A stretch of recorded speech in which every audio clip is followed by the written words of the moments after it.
momento estamos aqui para estudarmos a lição da Escola Sabatina, com um tema bastante interessante, fundamentos proféticos.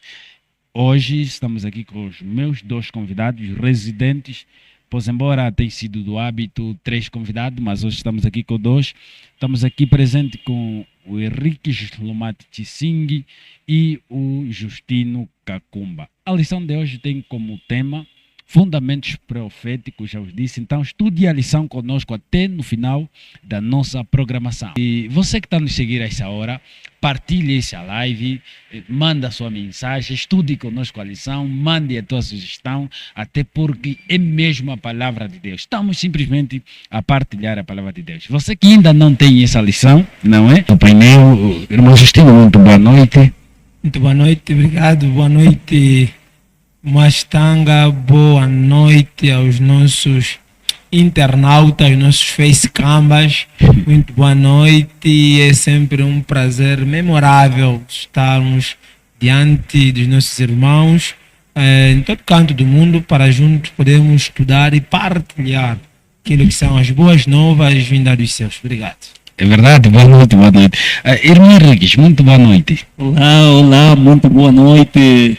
Boa noite, irmão Mostanga, nosso moderador. Boa noite à equipe técnica, boa noite aos internautas. Mais uma vez estamos cá presentes para ministrarmos as lições que estarão sendo estudadas durante a semana. Fique conosco até o final do nosso estudo. Muito obrigado. Que bom. É verdade, fique conosco até no final da nossa programação. E se não for pedir muito, mais uma vez quero aqui pedir um favorzinho, partilhe a mensagem, partilhe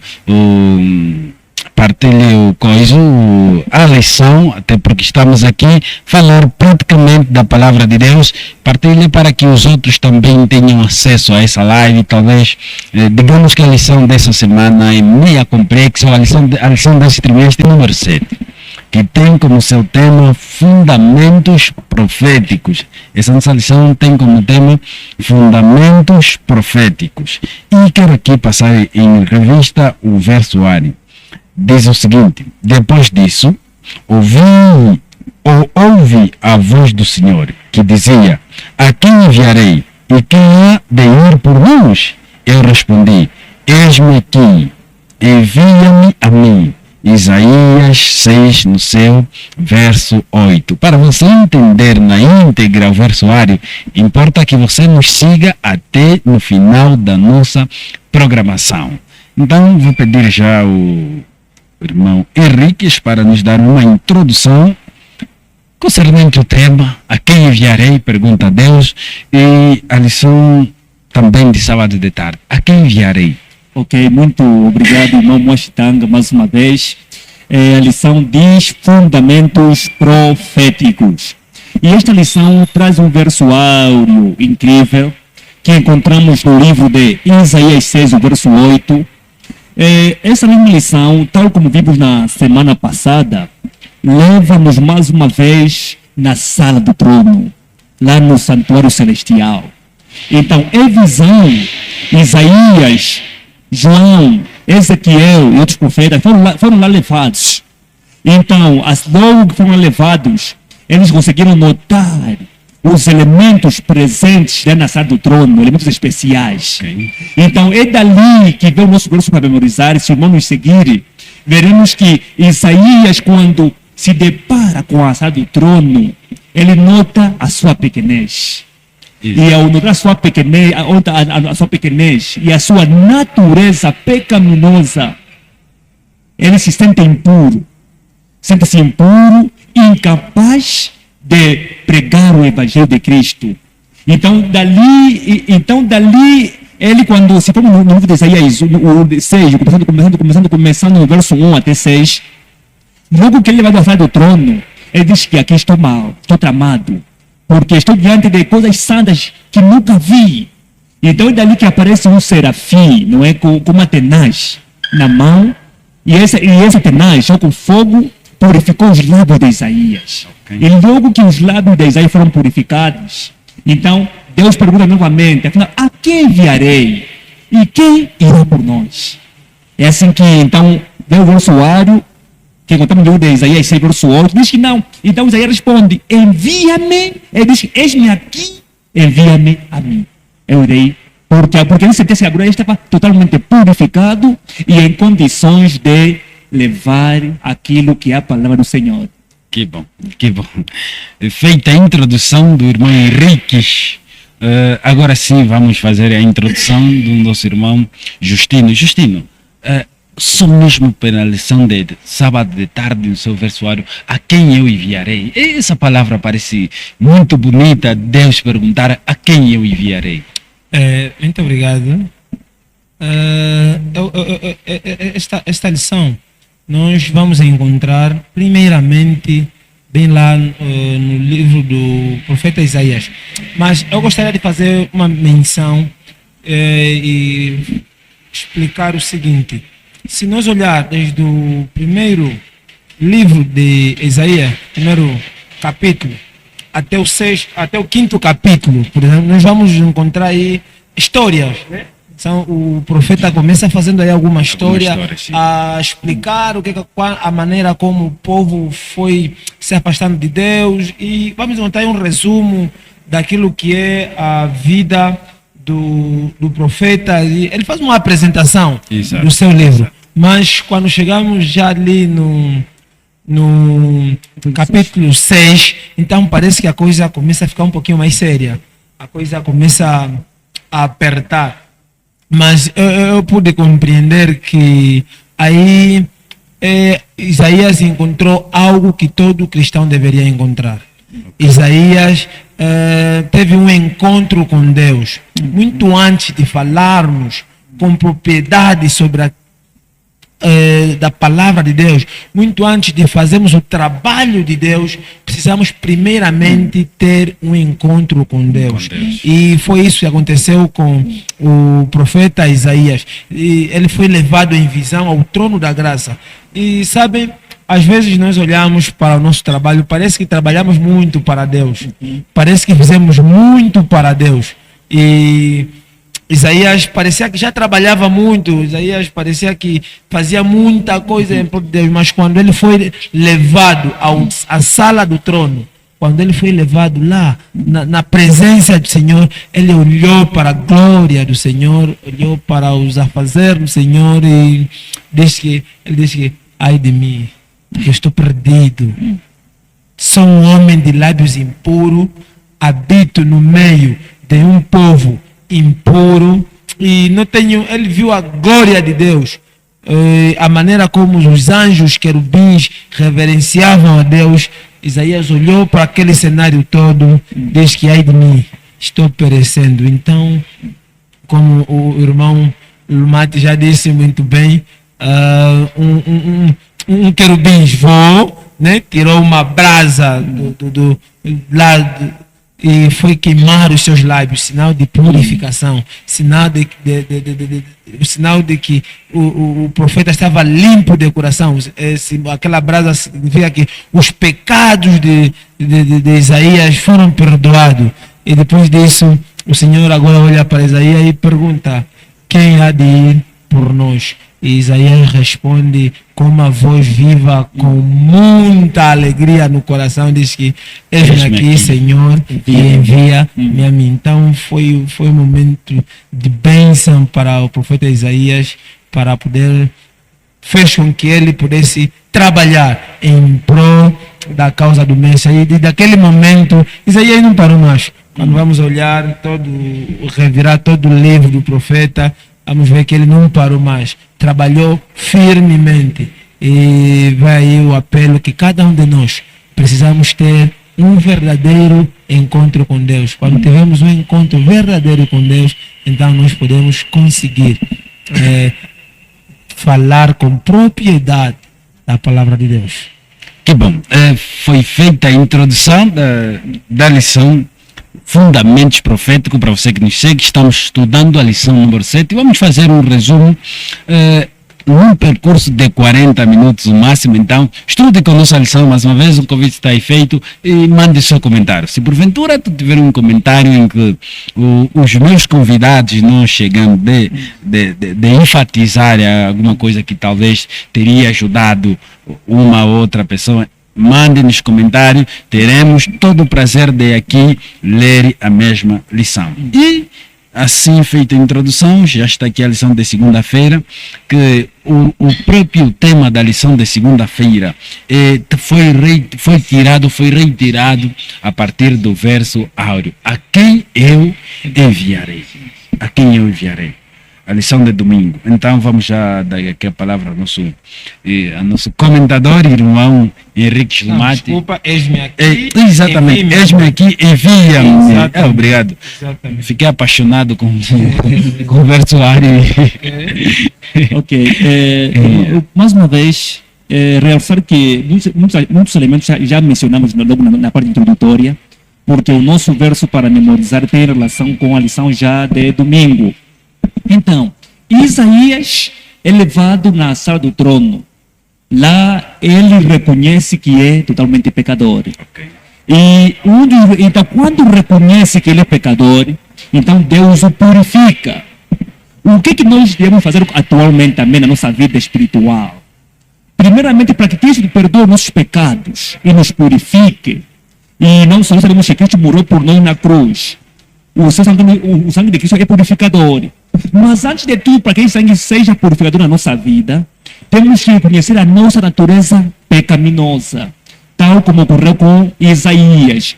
Isaías reconhece que é pecador, e agora estou perdido porque vou morrer, porque o lugar onde estou é totalmente santo e as coisas que estão presentes são totalmente santas, então estou perdido. Mas logo que ele reconhece que é pecador, Deus faz o quê? O purificou. Então nós hoje somos chamados também a sermos purificados. Cristo verteu o seu sangue. Mas para que este sangue tenha ação positiva na nossa vida, cada um tem que reconhecer que é pecador. Porque depois dali, então, o irmão Cacumba, Isaías saiu, pregou e fez várias situações, e fez várias coisas em prol do nosso Deus. É daí que nós, quando somos chamados, primeiramente temos que nos purificar dos nossos pecados, pedir a presença constante do nosso Deus, porque com as nossas próprias forças não é possível. Então Isaías pediu forças e conseguiu, porque foi totalmente purificado. Ok. Irmão Cacumba, eis-me aqui. Muito obrigado. Eis-me aqui, envie-me a mim. Esta lição de domingo, ela trouxe uma experiência assim resumida de uma igreja que decidiram mudar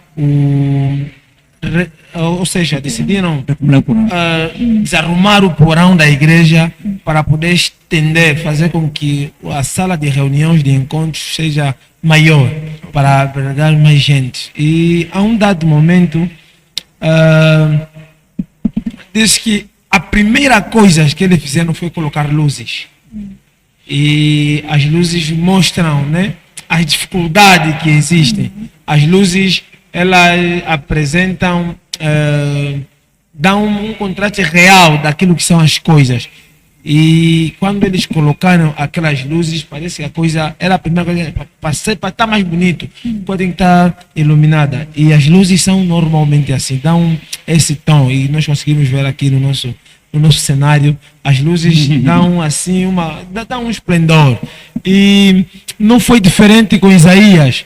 Isaías diz a palavra do Senhor que Isaías viu a glória, as luzes do céu, viu o próprio Deus a irradiar a sala do trono, não é? E ele, ao ver a luz do glorioso Deus, então ele sentiu-se comovido e conseguiu ver as manchas da sua vida. Em função do número de luzes que ele viu, em função das luzes, da clareza que havia ali, ele conseguiu ver as manchas, as falhas da sua vida. Então ele diz que, ai de mim, estou perdido. sou um homem de lábios, de coração, até de coração impuro. A minha consciência, eu não penso coisas que agradam a Deus e não sou digno de estar diante dessa luz. E então, quando a graça de Jesus, a graça de Deus, abrange Isaías e uma brasa de fogo sobre o seu rosto, o Senhor, Isaías, depois da grande pergunta do Senhor, agora Isaías, que estás purificado, agora Isaías, que viste o meu rosto, quem há de ir por nós? E essa pergunta é para nós hoje também. Depois de termos um encontro com Deus, depois de conhecermos o poder transformador de Deus, depois de compreendermos o que Deus tem feito nas nossas vidas, depois de vermos a glória do Senhor, a pergunta é: quem há de ir? O Senhor pergunta: quem há de ir por nós? Será que nós teríamos a coragem de Isaías de responder: eis-me aqui, envie-me a mim? Então eu consigo compreender essa lição basicamente como uma predisposição para ir ao encontro, ou seja, para podermos sair da nossa zona de conforto e irmos atrás daquilo que são as orientações do Senhor, que é levar a mensagem do reino a todo mundo, para que possamos assim abreviarmos a breve volta do nosso Senhor. E dizer que esse mesmo ir, né, como disse o irmão Capumba, só acontece depois de estar estar purificado. Ok. Yeah. Ninguém vai se não houver uma consagração, Sem consagração. espiritual. Exatamente. É por aí, é por aí. Até porque a missão não é fácil. A Exatamente. missão não é fácil. Então precisamos primeiro nos consagrar na mão de Deus e depois assim atender o chamado eu irei. Assim mesmo. Eu irei. Certo. Porque eu te garanto, esta palavra é rica e poderosa. Essa palavra é rica e poderosa. Vamos à lição de segunda-feira. Os 2 querubins. Então esses 2 querubins, o que fizeram? O que é a lição? Qual é a atenção que a lição quer aí nos chamar? Qual é o apelo que a lição quer nos dar segundo os 2 querubins? Ok, muito obrigado mais uma vez. A lição começa por falar os 2 querubins. E ao falar dos 2 querubins, leva-nos ao Jardim do Éden. O Jardim do Éden, lá onde estava a coisa que lá onde os nossos pais foram, lá onde nossos pais não é, viviam, logo foram criados. Okay. Então, o que aconteceu logo? Então, logo depois do homem ter o pecado, porque Deus já havia dito que não pode comer da árvore do conhecimento do bem e do mal, porque no dia que comer, obviamente que morrereis. E o homem, por sua vez, não obedeceu àquela voz. Então, Deus, o que fez? Os expulsou do jardim, tal como contamos no livro de Gênesis 3, o capítulo todo, e os expulsou do jardim. Ao expulsá-los do jardim, então, nos portais que dava acesso ao jardim do Éden, Deus colocou 2 querubins. Ok. Então, Deus coloca esses querubins, porque Deus disse que não, porque o homem possível, se fosse expulso, sem que ninguém impedisse. Imaginemos só, uma porta aberta, sem que ninguém te trave. E você sabe que naquele local é um local bonito, um local lindo, onde havia bons frutos. Eu vi que o homem continuaria a entrar naquele local. Então Deus coloca ali 2 querubins para impedir o acesso da árvore da vida. Porque o homem comeu na árvore do conhecimento do bem e do mal. E também por um pouco, e também lá no Jardim do Éden havia a árvore da vida. Que se o homem comesse daquela árvore, viveria eternamente, viveria a sofrer, mas sofrer para sempre. Então isso que Deus coloca ali 2 querubins. Mas uma coisa que a lição também traz é que esses querubins não foram simplesmente colocados ali para travar os nossos pais, não. Ou então todo aquele que tivesse acesso ao jardim. Os querubins representam a presença de Deus. Okay. Então, naquele local, apesar de que Adão e Eva não estavam lá mais presentes, mas Deus ainda estava, mas ainda a glória de Deus continuava lá presente. E a lição traz também o livro de Êxodo 25, o simbolismo de querubins. Vejam que quando Deus orienta o homem para construir o tabernáculo ou o santuário, dizia que na Arca da Aliança, não é na Arca, no propiciatório, haveria 2 querubins. E sabemos que a Arca da Aliança é que representava a presença de que ainda de Deus constantemente. Okay. Então, quando a lição traz ali o termo querubins da lição, então indica que ali está quem? O próprio Deus. E diz que esse mesmo querubins ali que estavam ali presentes, o que faziam? Diz que além de evitar que o homem tocasse na árvore da vida, também os querubins simbolizam que esperança, indicando a promessa de que um dia, né, os salvos serão levados de volta ao paraíso. Okay. Porque que lá perdeu-se o Éden. Então, os querubins presentes indicam que não, ainda há esperança, que um dia, vocês que pecaram terão acesso novamente ao paraíso. Não é? O livro de Apocalipse é claro. É claro. Não é? Haverá novos céus e nova terra. Exatamente. O antigo Éden será ok. Que bom. Então, irmão Henriques, antes que eu fale com o irmão Justino, então, existia a possibilidade de que depois de Adão e Eva ser expulsos do jardim, ainda tinham tendência de lá entrar dentro do jardim.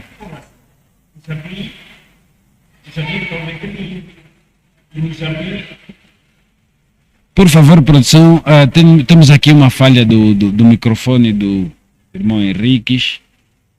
Sim, enquanto o irmão Henriques vamos estar aí a resolver o problema do microfone do irmão Henriques.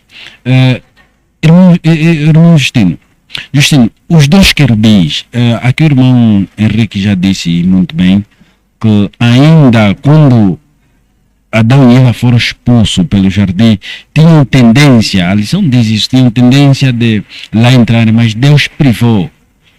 Deus não permitiu que eles entrassem lá no jardim. Será que se eles entrassem no jardim, existiria algum perigo? Ok. Os 2 querubins eram uma espécie de de seguranças, né? Ali nos portões do Éden. E permitam que eu faça aqui uma leitura rápida na nossa vida. Assim, embora os querubins tivessem a responsabilidade de impedir o acesso dos pecadores à árvore da vida, era também símbolo de esperança, indicando a promessa de que um dia os salvos serão levados de volta ao paraíso. O Éden permaneceu na terra muito depois que os homens tinham sido expulsos. A presença dos querubins, eu não consigo compreender a presença dos querubins, se calhar como, embora sendo impedimento de que nossos pais não pudessem entrar no Éden, mas diz que a presença dos querubins simbolizava esperança. Okay. A presença dos querubins, mais uma vez, a presença dos querubins não simbolizava, se calhar, Deus afugentando os nossos pais, mas Deus coloca aí os querubins para que pudessem dar esperança aos nossos pais. Eles, bem ali nos portões do Éden, estava realmente a simbolizar a presença de Deus, estava a simbolizar a esperança de Deus. Os querubins ali estavam mostrando que ainda, ou seja, o caráter de Deus aparece mais uma vez aí.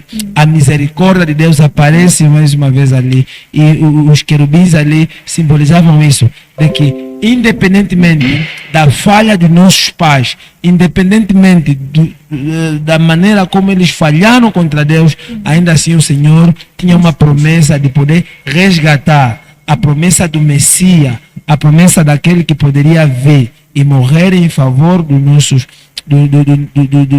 nossos pais, seria a humanidade.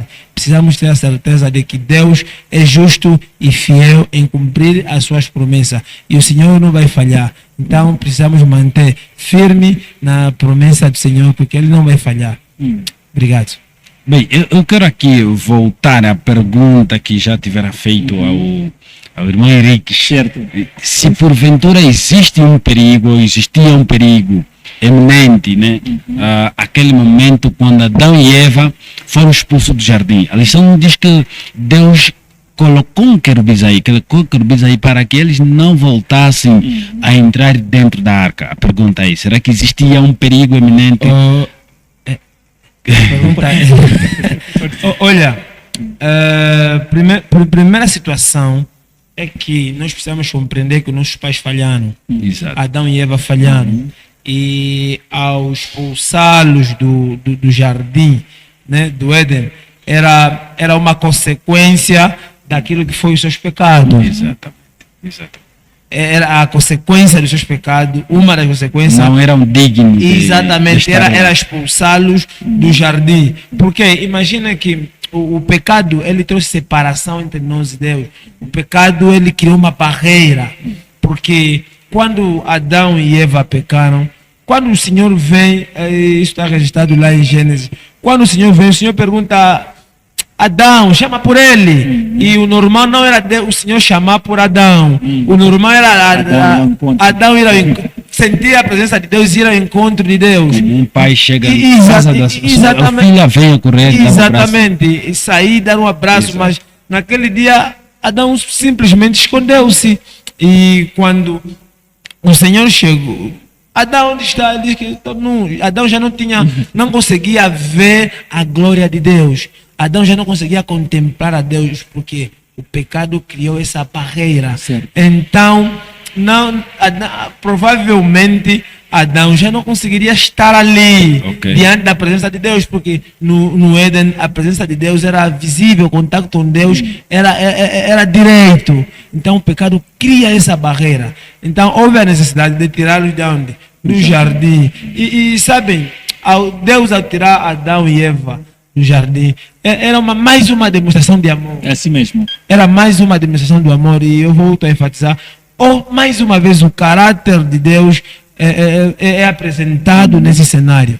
Deus tira Adão e Eva do jardim, era uma representação, era uma demonstração de amor. E porque mesmo Adão e Eva, eles faziam sacrifícios constantes lá ao redor do jardim. Quer dizer que quando eles iam lá para o jardim fazer sacrifícios juntamente com seus filhos.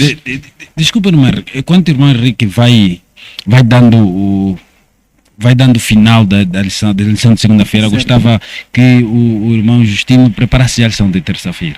Sim, pode continuar. Ok, porque é ali onde, quer dizer que Adão e Eva faziam sacrifício, quer dizer que ao redor do jardim, quer dizer que eles saíam do local onde estavam e iam constantemente nas portas do jardim, e ali onde faziam constantemente sacrifícios. Quer dizer que Deus expulsou dali, mas eles já haviam constantemente os querubins presentes, que, tal como já dissemos anteriormente, para lhes indicar que ainda há esperança. Há esperança. Não terminou. Não está terminado.